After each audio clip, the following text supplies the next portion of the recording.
I'm super excited to introduce you to Coach Damon Parker. He's the executive director for the Jones Project, which is a Kansas based nonprofit that was founded in 2022 in memory of Josh Jones, who died of suicide in 2021. And I found the Jones Project just through the normal internet search of things.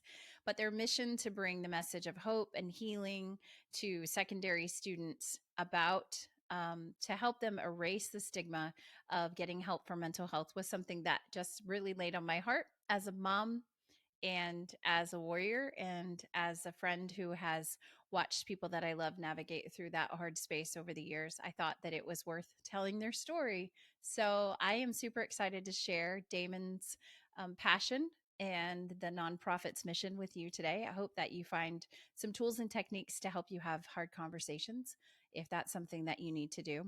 Um, and as we're busy getting back to school with all of the efforts of collecting shoes and supplies and all the things, I thought it was important to take the time to talk to Damon about the great things that they're doing at the Jones Project to shed some light on a conversation about mental health and some ways that we can keep the lights on for those that we love.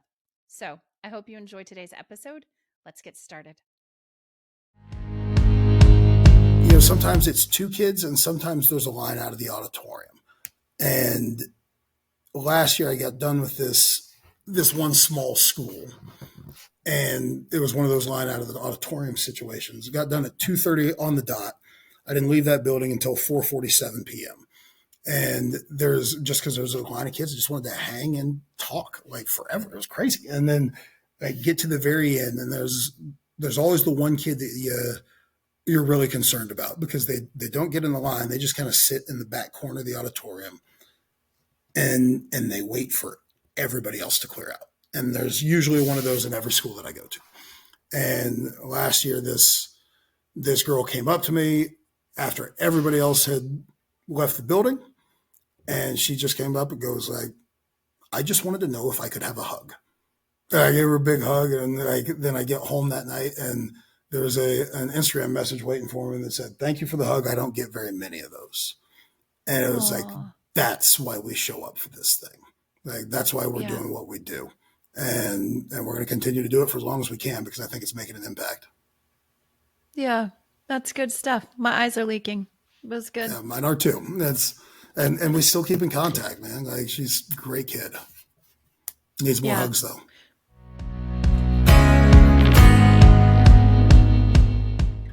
It is what it is. There's a lot of old dog administrators. There were administrators when I was in high school, that were, that those same football coaches that tell you, toughen up, be a man, all that kind of stuff, but what's happening, you can feel that pendulum swinging in the opposite direction now. And kids are a lot more willing to talk about it nowadays. And those kids are going to grow up and those kids are going to become administrators and they're going to understand the value of spending time on this kind of stuff. And we know that we're not going to get out and just completely fix this issue in the next 2-3 years. It doesn't work that way. But at the same time, if we can plant that seed, it's like the old saying, when's the best time to plant a tree? 30 years ago. Second best time is today, and if it takes 15, 20 years to get these kids up and into a position where they're the ones with their boots on the ground that can actually make that tangible difference in that building. Like, then I'm happy to be the one that plants the seed.